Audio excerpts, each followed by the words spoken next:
महालक्ष्म्याष्टकम्।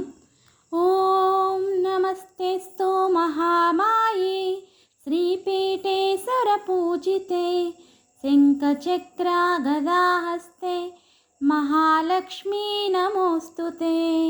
नमस्ते गरुडारूढे ढोलासुरभयङ्करी सर्वपापहरे देवी महालक्ष्मी नमोऽस्तुते।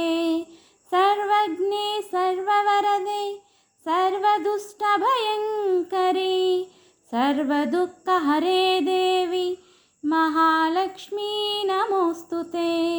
सिद्धिबुद्धिप्रदे देवी भुक्तिमुक्तिप्रदायिनी मंत्रमूर्ते सदा देवी महालक्ष्मी नमोऽस्तुते।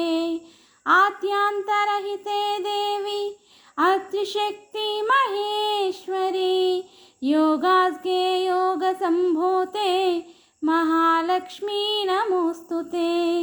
स्थूल सूक्ष्म महारौद्रे महाशक्ति महोदरे सर्वपापहरे देवी महालक्ष्मी नमोऽस्तुते।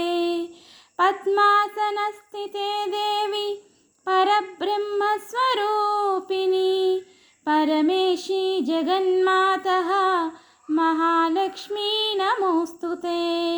श्वेतांबरेधर देवी नानालंकारभूषिते जगत्स्थिते जगन्मातः महालक्ष्मी नमोऽस्तुते। महालक्ष्म्याष्टकस्तोत्रं यः पठेत् भक्तिमानरः सर्वसिद्धिमवाप्नोति राज्यं प्राप्नोति सर्वदा।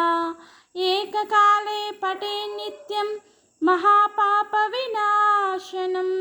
द्विकालं ये पठेत् नित्यं धनधान्यसमन्वितः त्रिकालं ये पठेत् नित्यं महाशत्रुविनाशनं महालक्ष्मीर्भवेत् नित्यं प्रसन्ना वरदा शुभा।